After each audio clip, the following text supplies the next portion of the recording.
Bismillahirrahmanirrahim. Assalamualaikum warahmatullahi wabarakatuh.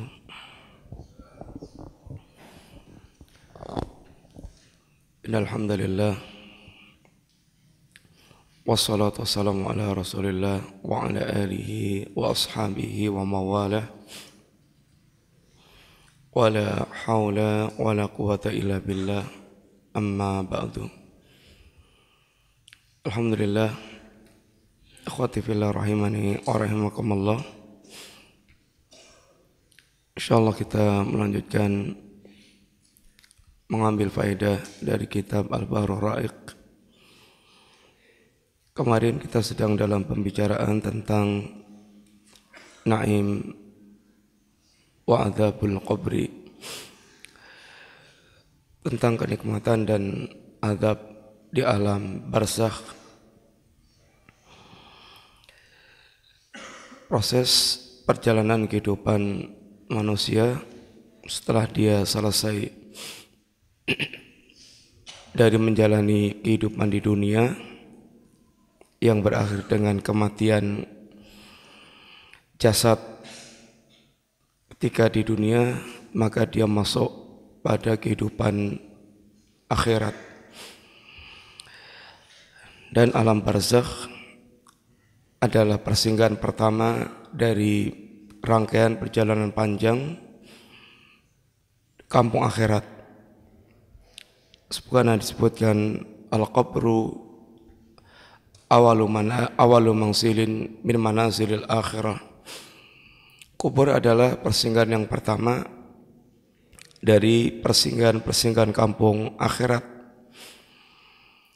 Faman naja fama ba'dahu aisaru minhu. Barang siapa yang dia dikuburnya selamat, maka hari-hari setelahnya lebih gampang. Dan selamatnya di alam barzakh adalah dengan dimudahkannya dia menjawab pertanyaan dua malaikat, itu man rabbuk wa ma dinuk dan wa ma nabiyuk. Wa man lam yanju, tapi barang siapa yang dia tidak selamat di alam barzakhnya, fama ba'dahu asyaddu min, setelah kehidupan setelah alam barzakh maka lebih berat lagi. Di alam barzakh atau di alam kubur, di sana ada azab kubur dan ada nikmat kubur. Sebagaimana ayat dan hadis yang telah beliau bawakan di sini, termasuk di antaranya adalah hadis tentang pertanyaan dua malaikat yang apabila dia bisa menjawab pertanyaan itu, maka kuburannya akan menjadi lorong di antara lorong-lorong jannah, diluaskan tempatnya dan dia mendapatkan kenikmatan-kenikmatan di jannah. Sebagaimana ketika dia tidak mampu menjawab, maka kuburannya akan menjadi azab atau menjadi bagian daripada lorong-lorong jahanam, dan dia akan menikmati alam barzakh ila yaumi yub'atsun, sampai nanti dia dibangkitkan oleh Allah Subhanahu wa taala. Sebagaimana juga hadis-hadis yang bercerita tentang yakni azab alam barzakh yang telah kita sampaikan pada masa yang lalu dengan ringkas. Di antara syubhat orang yang mereka mengingkari tentang alam barzakh adalah ketika mereka membongkar kuburan, kok nggak ada apa-apa, nggak ada malaikat yang buta, nggak ada penyiksaan kepada mayit. Maka di antara jawaban yang beliau sampaikan, yang pertama bahwa anallaha ja'ala daur thalathan. Allah menjadikan kehidupan ini ada tiga, ini kampung, darud dunia, wa darul barzakh, dan darul qarar, yaitu kampung dunia sekarang ini, kampung alam barzakh, dan kampung menetap, yaitu yaumul qiyamah kelak. Wa ja'ala likulli dar ahkaman takhtassu biha, dan Allah menjadikan setiap kampung itu, ini kehidupan dunia, kehidupan alam barzakh, kehidupan akhirat, itu memiliki hukum-hukum tersendiri yang sudah berbeda alamnya. Alam barzakh beda dengan alam dunia sekarang ini. Sehingga untuk membuktikan tentang keberadaan alam barzakh nggak bisa kemudian dengan menggali kuburan atau dilihat di kuburan tentang kondisi mayit yang dia teradab atau dia mendapatkan nikmat. Yang kedua, bahwa berkaitan dengan alam akhirat, anallaha ja'ala amral akhirah wa makana muttasilan biha ghaiban. Allah menjadikan tentang perkara alam akhirat itu dan yang berkaitan dengan semua pernak-pernik alam akhirat itu termasuk perkara ghaib. Yang perkara ghaib ini itu wahajabaha an idrakil mukallifin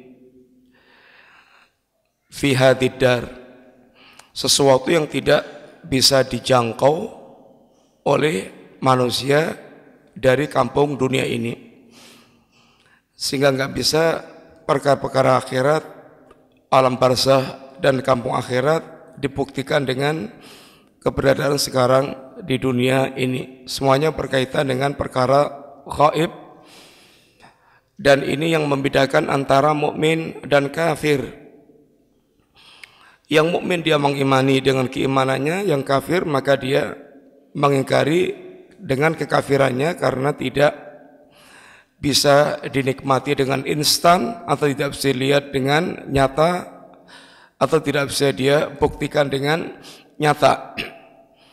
Seandainya semua perkara gaib itu kemudian bisa terwujud dalam bentuk yaitu sesuatu yang real sekarang didapatkan, ya tentu tidak akan ada perbedaan antara mukmin dan kafir.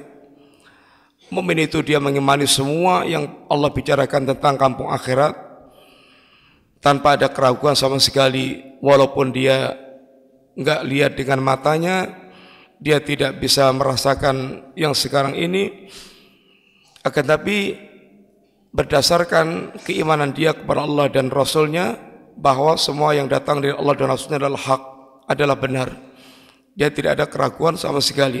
Adapun orang kafir, dengan kekafirannya maka dia tidak meyakini apa yang diterangkan oleh Allah Subhanahu wa taala dan Rasulnya sallallahu alaihi wasallam. Demikian juga yang berkaitan dengan yaitu an-nar allati fil qabri wal hadrah laysat min nari dunya wala min zuru'i dunya. Api dan taman yang ada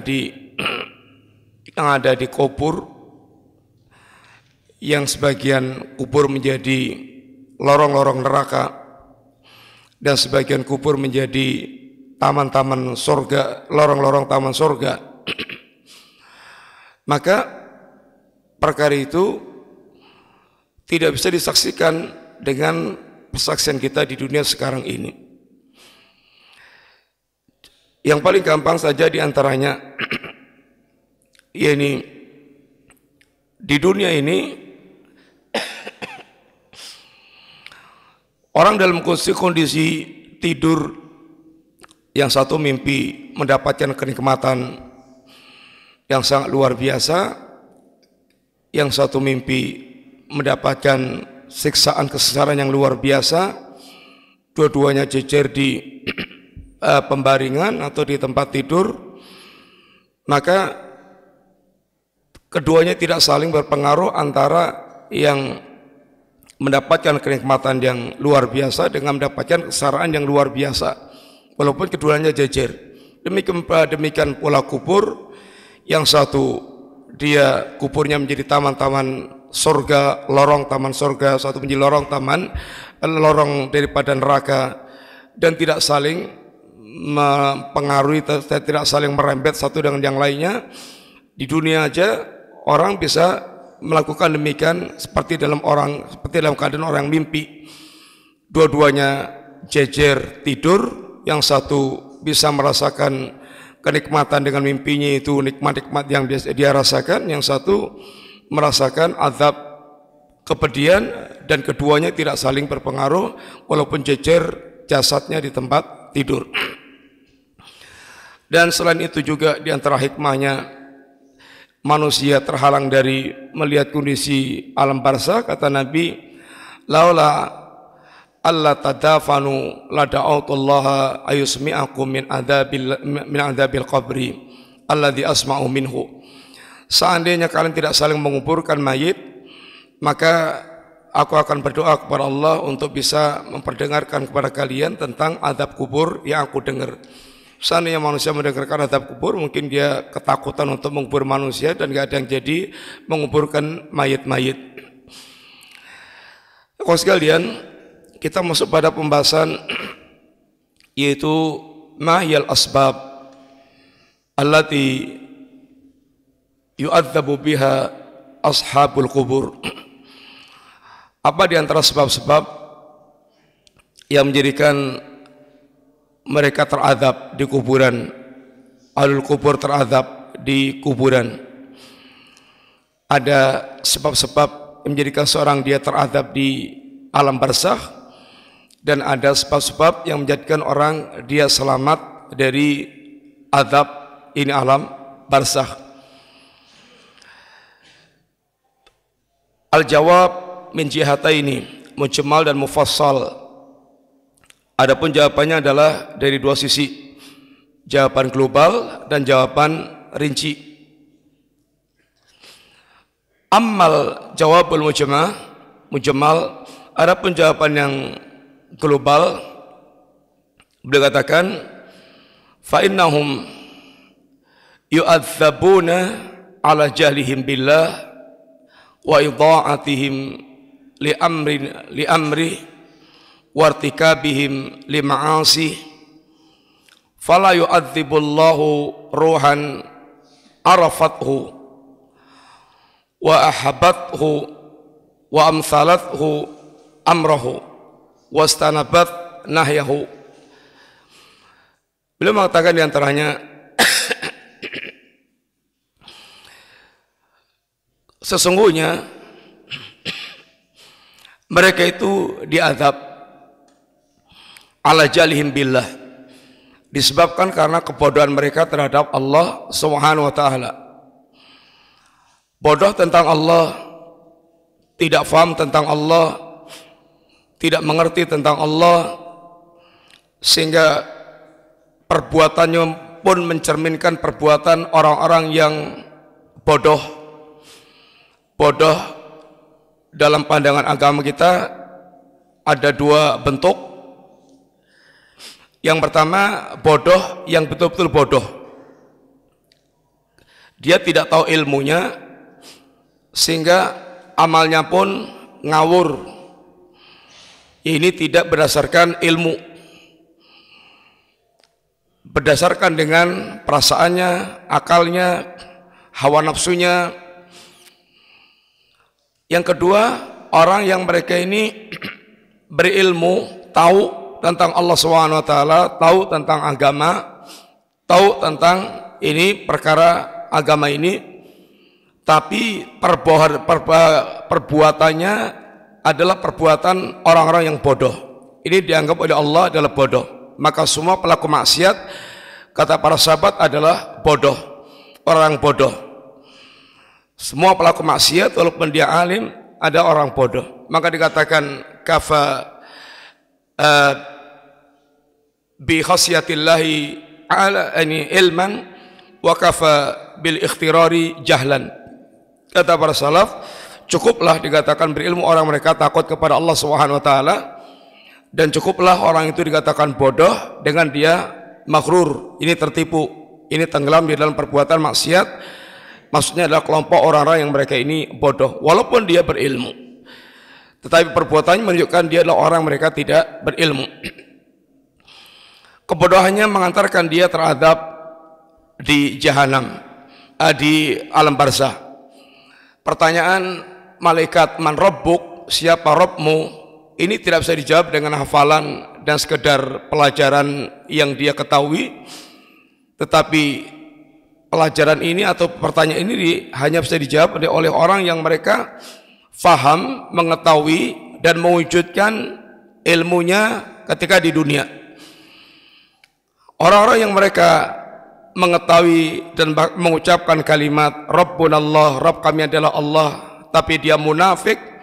Orang-orang munafik di alam barzah tidak bisa menjawab pertanyaan malaikat. Walaupun di dunia orang munafik lihai mengucapkan kalimat-kalimat iman, dia menampakkan orang-orang mereka secara zahirnya adalah orang yang beriman, akan tapi orang-orang munafik termasuk orang tidak bisa menjawab pertanyaan di alam barzah, karena orang munafik hakikatnya di dunia mereka tidak mewujudkan yakni apa yang menjadi tuntutan daripada ajaran Islam zahiran wa batinan.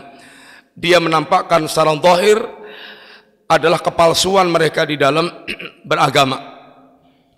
Demikian pula yang menyebabkan secara global mereka terhadap adalah wa idha'atihim, yaitu mereka menyanyiakan perintah-perintah Allah Subhanahu wa taala.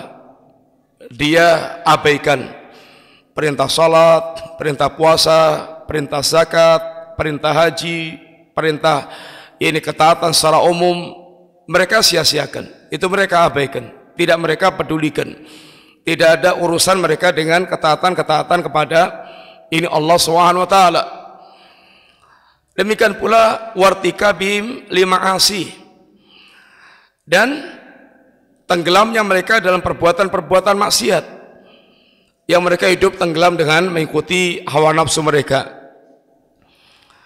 Maka fala yu'adzibullahu ruhan, Allah tidak akan mengadab in ruh yang mengenal Allah, yang mencintai Allah, yang melaksanakan perintah-perintah Allah, yang menjauhi larangan-larangan Allah Subhanahu wa taala. Ini adalah secara umum demikian. Fa inna adzabal qabri wa adzabal akhirah atharu ghadabillah wa sukhti ala abdi. Azab kubur dan azab akhirat itu secara umum adalah dampak dari kemurkaan Allah dan ini kemarahan dan kemurkaan Allah Subhanahu wa taala. Faman aghdaballaha wa askhatahu fi hadhihi dar thumma lam yatub wa mata ala dzalik kana lahu min adzabil qabri.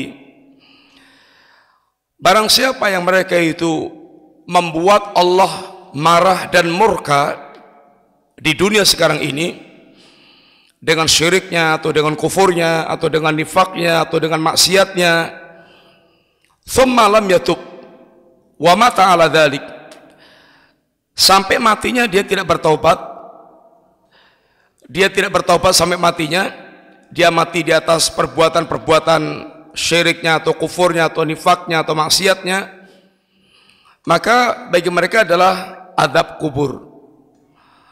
Famustaqillun aw mustakthir, sedikit banyak mereka akan mendapatkan ini adab kubur sesuai dengan kadarnya, karena semua Allah akan berikan sesuai dengan kadarnya sebagai bagian pada keadilan Allah Subhanahu wa taala. Ini yang pertama.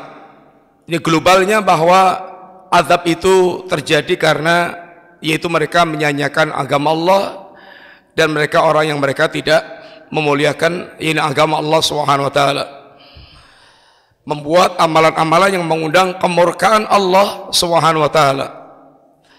Wa ammal jawab al-mufassal, adapun jawab yang rinci Di antaranya adalah sebagaimana terangkan di dalam hadis-hadis yang sudah lewat berkaitan dengan ini penjelasan tentang azab-azab kubur. Di antaranya adalah anirajulain alladzaini ra'ahuma yu'adzaban fi qabrihima yamshi ahaduhuma bin namimah bainan nas wa yatrukul akhar al istibra minal baul.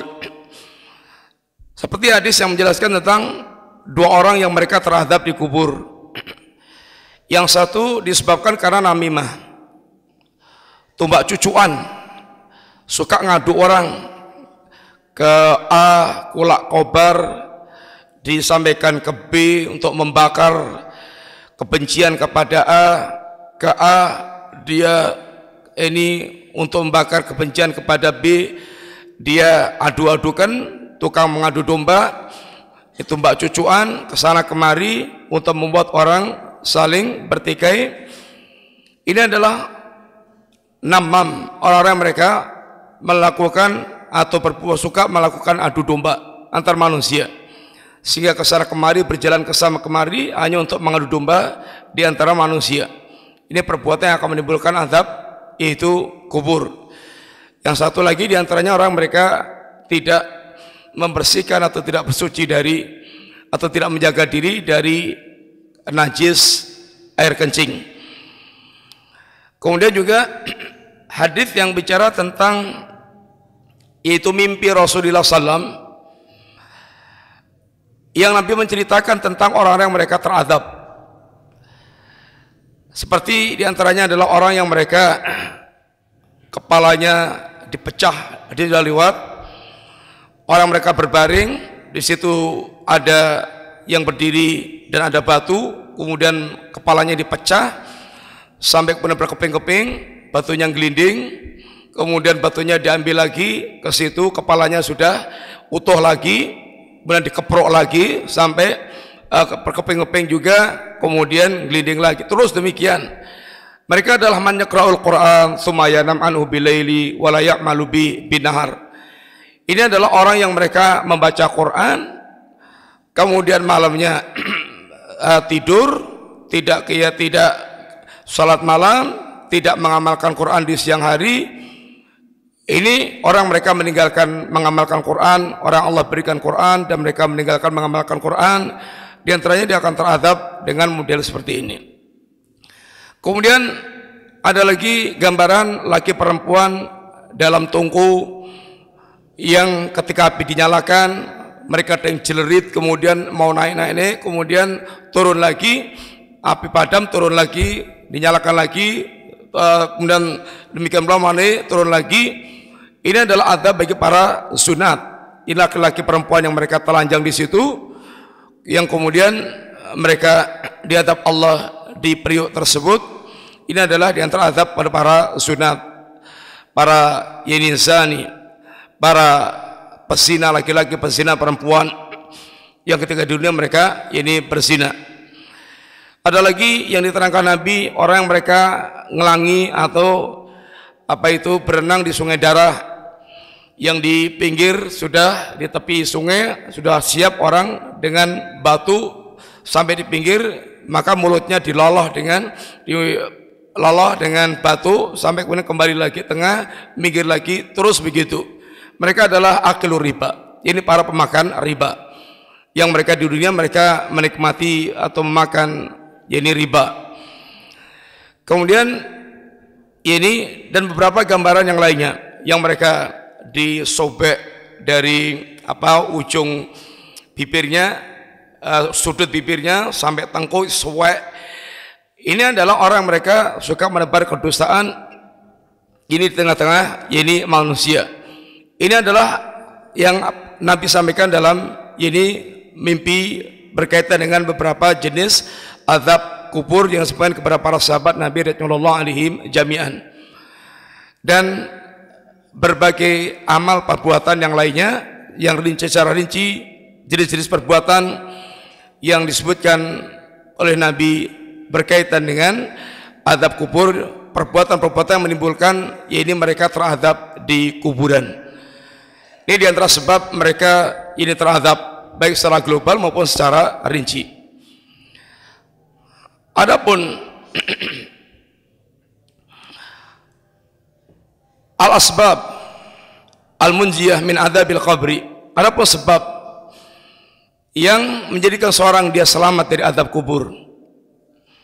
Demikian pula jawabannya adalah dari sisi, ada dua sisi, mujmal dan mufassal, yaitu global dan rinci. Adapun mujmal yaitu fawa tajannabatil kal asbab allati taqdi adzab al qabri, itu dengan menjauhi semua sebab-sebab yang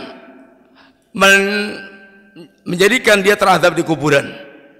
Dia menjauhi segala sebab yang menjadikan dia teradab di kuburan. Itu secara global cara untuk dia selamat dari adab, yakni kubur.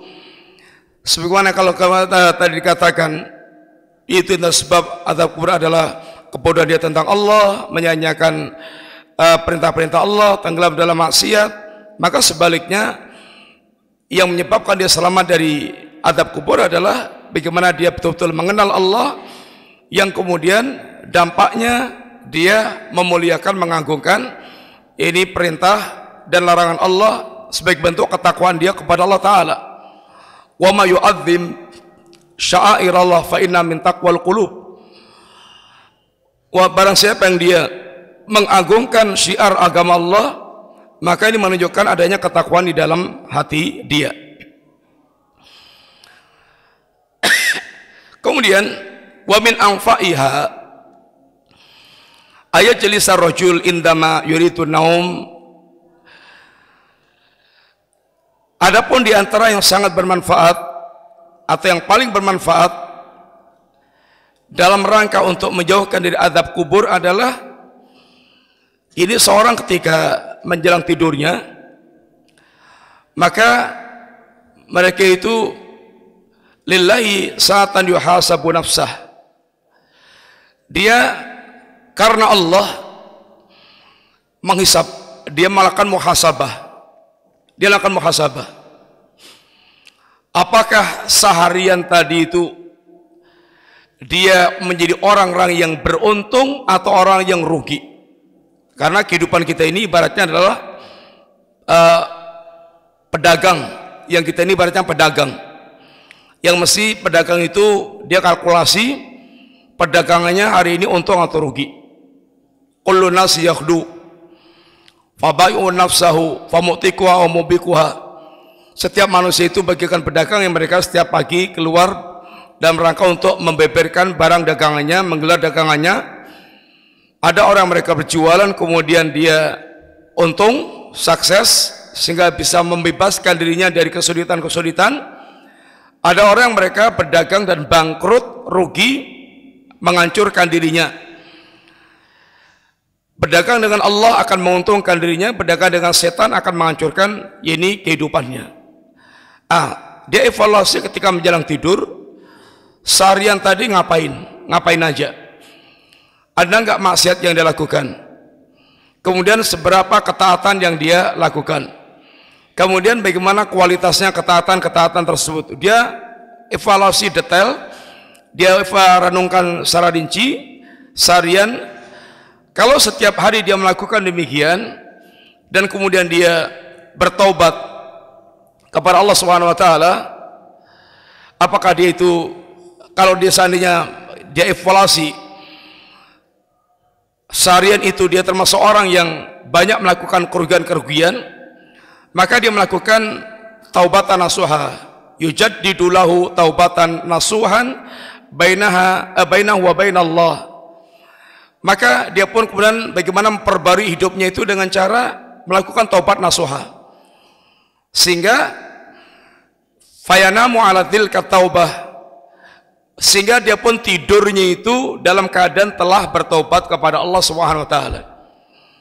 Yang kalau kemudian dia nanti tidur dan bablas, yaitu meninggal, mati, maka dia telah meninggal di atas pertaubatan kepada Allah Subhanahu wa taala. Kalau dia dibangunkan oleh Allah Subhanahu wa taala lagi, dia telah bangun dengan ini bertaubat kepada Allah, kemudian menjalani kehidupan baru, malamnya dievaluasi lagi, terus demikian. Sehingga kalau dia bisa melakukan seperti ini, maka benar-benar dia akan menjadi orang yang sangat beruntung dengan perdagangannya, karena dia akan selalu mengevaluasi, melakukan langkah-langkah berikutnya apa yang mesti dia lakukan. Dan begitulah mesti seorang pedagang dalam kehidupan ini, sehingga dia segera mengetahui apa kekurangannya yang terjadi, kemudian dia segera mengambil sikap langkah untuk segera dia menutup kekurangannya itu dengan rancangan baru sampai dia betul-betul mendapatkan keuntungan.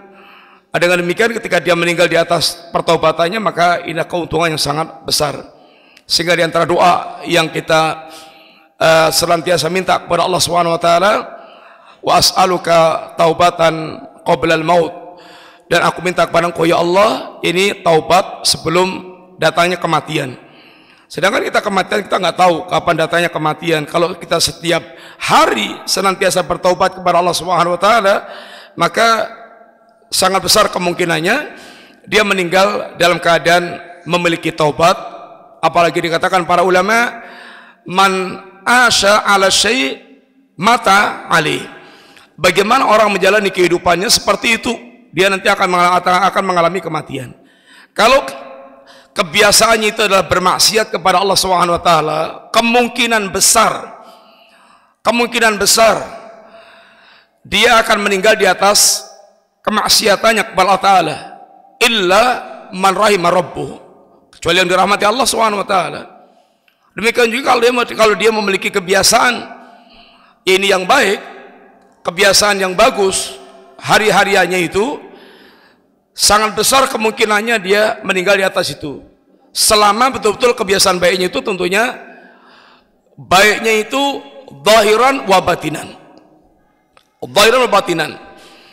Hadis yang banyak ditakutkan para ulama, inna rajul la ya'malu bi amali ahlil jannah hatta ma yakunu bainahu wa bainallahi wa bainaha illa dira' fa yusbiqu 'alal kitab fa ya'malu bi amali ahlin nar fayadkhuluha.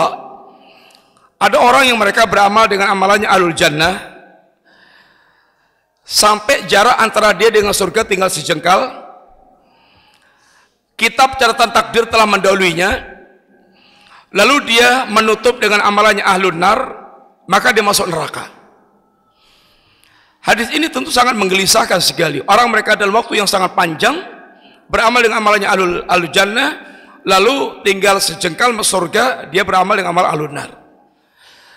Ada hadis yang para ulama jadikan sebagai syarah hadis ini, yaitu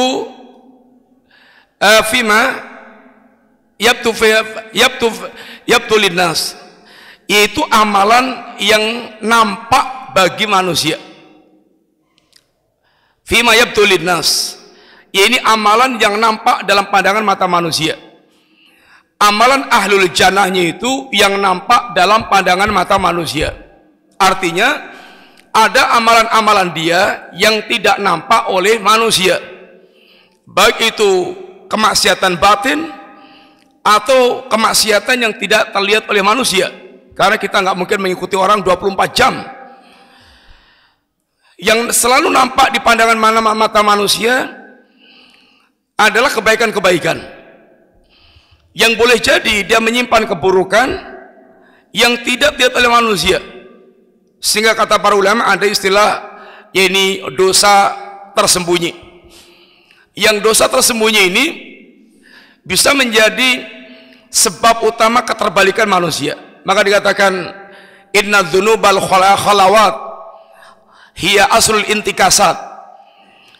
Sungguhnya dosa-dosa yang dilakukan dengan sembunyi-sembunyi sehingga tidak terlihat oleh manusia itu menjadi sebab utama keterbalikan hidup manusia. Apalagi ada hadis juga yang para sahabat sangat mengkhawatirkan. Ini hadis Nabi yang sangat yaitu menakutkan hati orang-orang yang mereka mengharapkan ini jannah. Apa kata Nabi? La a'lamanna aqwaman min ummati ya'tuna yaumal qiyamati bil hasanati amsali jibali tihamata bayda. Saya benar-benar tahu di antara kaum ini, di antara ada kaum di kalangan umatku ini yang kelak di hari kiamat datang dengan pahala sebesar gunung Tihamah yang putih. Tapi sangat tragis nasibnya itu. Apa itu? Fayaj'aluhallahu haba'an mansura. Allah jadikan pahala yang sebesar gunung Tihamah yang putih ini, ya ini mabrut, mawut, berantakan, bagaikan debu yang berterbangan, sehingga tidak ada lagi yang bisa dimanfaatkan. Bagaimana dia datang dengan pahala sebesar gunung Tihamah yang putih, kemudian ludes, tidak ada lagi yang bisa dimanfaatkan kebaikan tersebut. Maka kata para sahabat, ya Rasulullah, sifhum lana, jalihim lana, alla nakuna minhum wa nahnu la na'lam. Ya Rasulullah, terangkan, sifatkan tentang mereka itu kepada kami, agar kami tidak termasuk golongan mereka. Dan bagaimana kami akan bisa lepas dari golongan mereka sedangkan kami tidak mengetahui tentang siapa mereka itu. Artinya para sahabat ingin tahu siapa mereka agar tidak terjebak dalam kehidupan pola mereka. Kata Nabi, amma innahum ikhwanukum wa min jildatikum wa ya'khuduna minal laili kama ta'khudun. Mereka ini adalah kawan-kawan kalian dari kulit-kulit kalian. Bahkan yang hebatnya lagi, mereka juga biasa melakukan sholat malam bagaimana kalian. Tapi kenapa kok bisa tragis nasibnya itu? Mereka ini walakinnahum qaumun idza khalau bimaharimillahi intahaquha. Tapi mereka ini adalah kaum yang ketika telah menyendiri di balik mata manusia, mereka itu asyik tenggelam dalam muharramat yang diharamkan oleh Allah Subhanahu wa taala. Dan seperti itu sangat mungkin, apalagi di zaman kita yang demikian, yang jendela-jendela maksiat terbuka sangat lebar di segala tempat, maka orang bisa tenggelam dalam maksiat dari ini balik mata manusia. Maka sangat mungkin sebab yang demikian menyebabkan dia mengalami su'ul khotimah. Artinya tinggal sejengkal masuk surga dengan penampakan amal zahirnya, lalu dia beramal dengan amalan ahlun nar, dia kemudian masuk ini ke neraka. Dan seperti ini adalah di antara sebab mereka su'ul khotimah. Adapun orang yang mereka itu baik zahiran wa batinan, zahir batinnya itu saleh, kata para ulama tidak ada ceritanya orang yang mereka ini saleh zahir dan batin lalu dia mengalami su'ul khotimah. Sehingga yang perlu diperhatikan adalah kesalehan batin dan kesalehan zahirnya. Yang paling utama adalah kesalehan batin yang betul-betul sangat menentukan kesalehan, ini zahirnya. Batinnya saleh, zahirnya pasti saleh. Zahirnya saleh belum tentu batinnya saleh. Karena batin ini hati manusia sangat menentukan ini kondisi zahir seorang.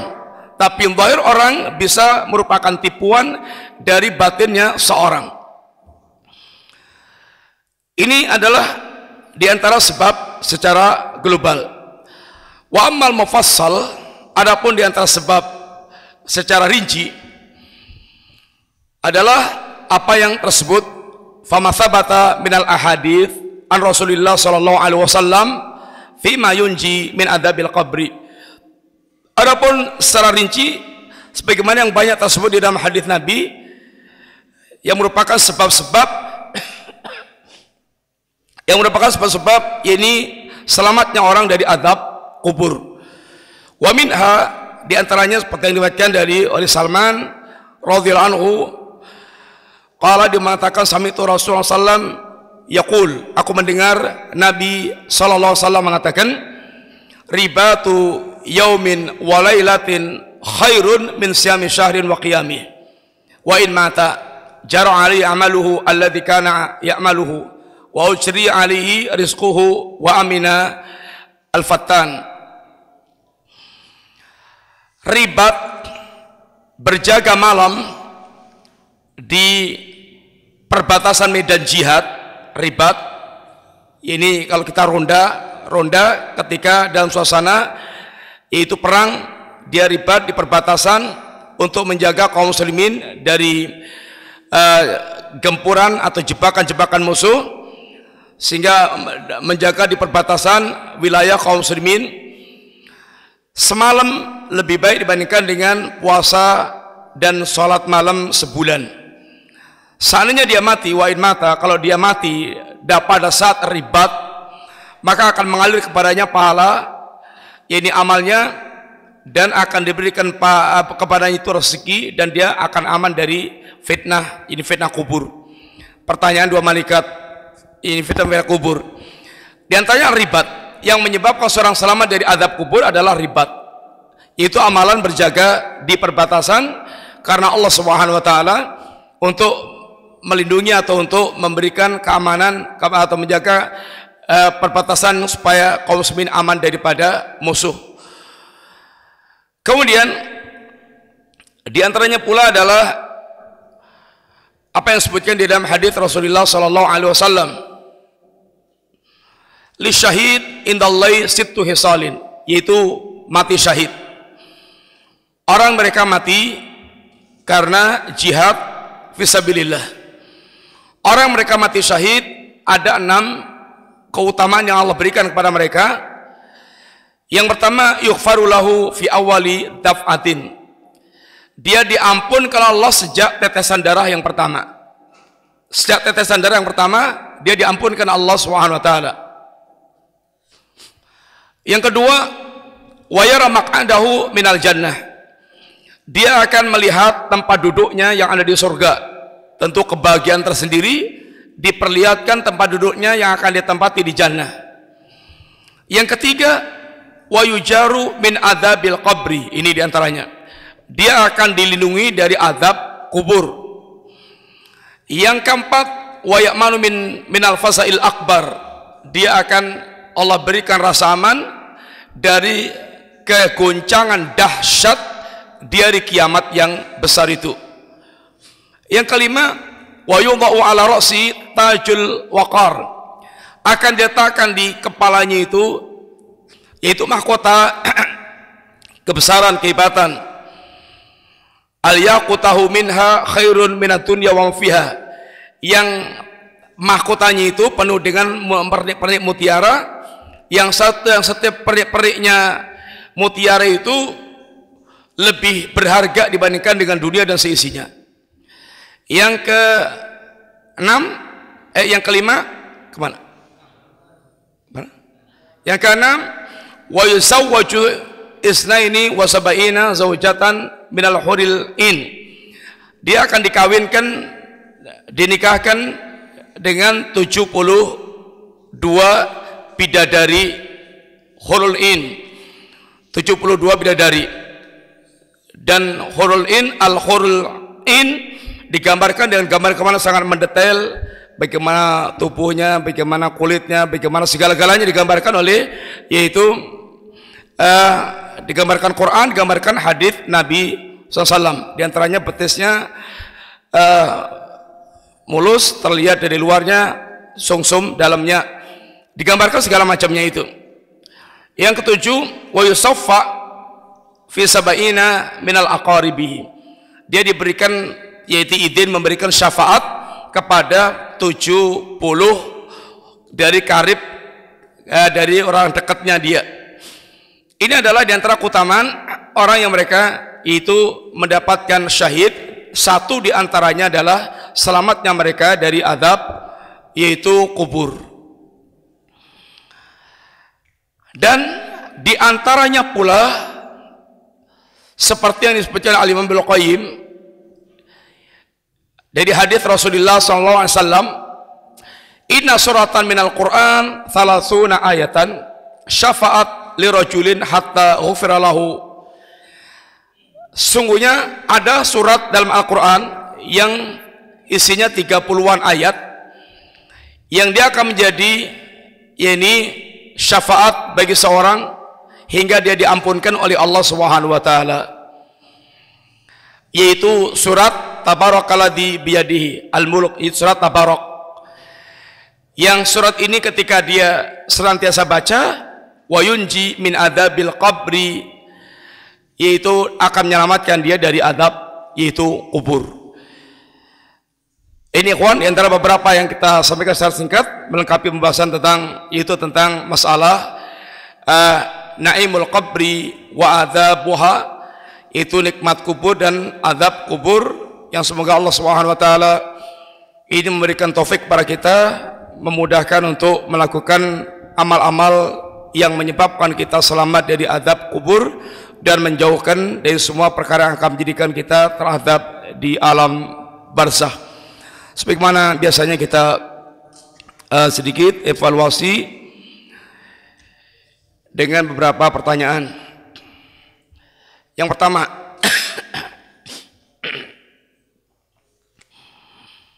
bagaimana cara menjawab orang yang mereka meragukan tentang adanya azab atau nikmat kubur dengan melihat pandangan zahir liang kubur yang digali oleh manusia di dunia ini?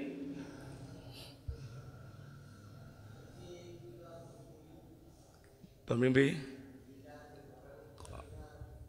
terus gimana? Apalagi?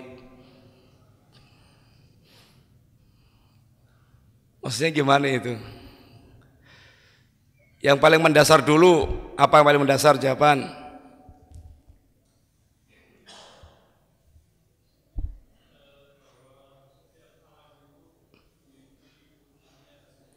Ya, itu yang paling pokok itu. Yang paling pokok yang pertama, bahwasanya Allah ciptakan kita ini dengan 3 alam.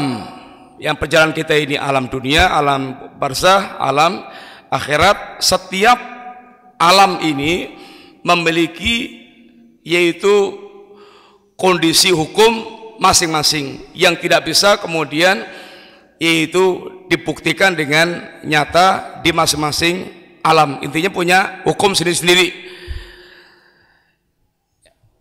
Apalagi? Sudah? Ya, cukup. Kemudian berikutnya, apa di antara yang menyebabkan seorang dia selamat dari azab kubur? Pak John.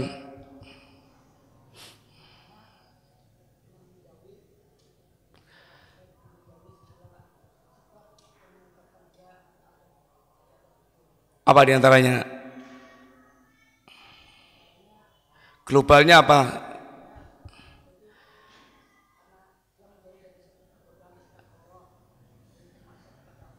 Terus di antara yang rinci,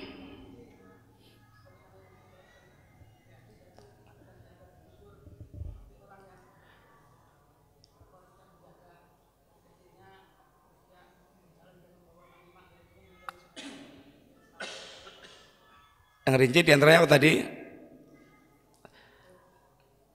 Ada amalan-amalan rinci yang Nabi sebutkan tentang keselamatan azab kubur.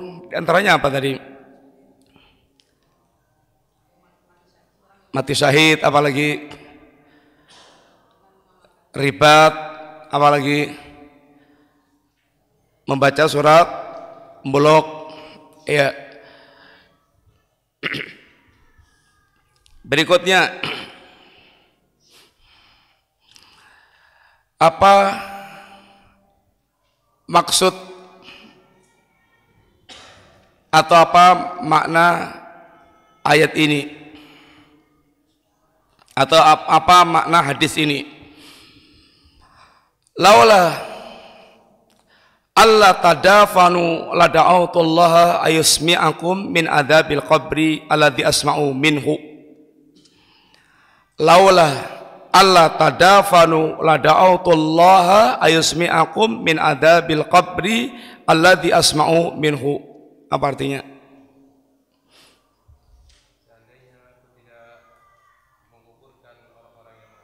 Seandainya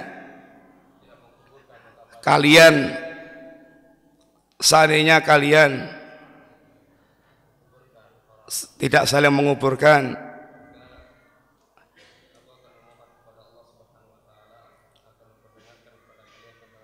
ya, seperti yang aku dengar. Terus berikutnya, terakhir,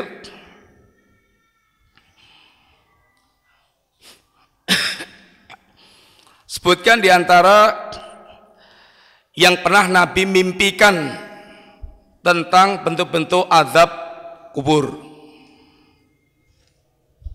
Satunya, seseorang yang tidak membaca Al-Quran dan menjalankan sholat malam, yakni kepalanya dibentukkan dengan batu, dibentukkan lagi, dihancurkan lagi, terus berulang.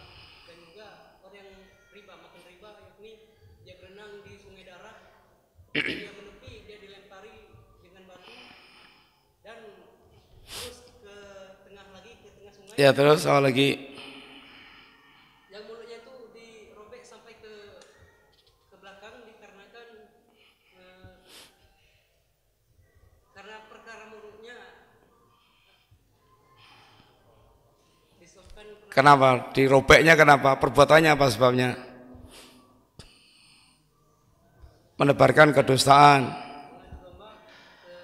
Menebarkan kedustaan. Mengadu domba. Ya, demikian, mudah-mudahan manfaat ikhwan. Kita cukup sekian. Wassalamualaikum warahmatullahi wabarakatuh.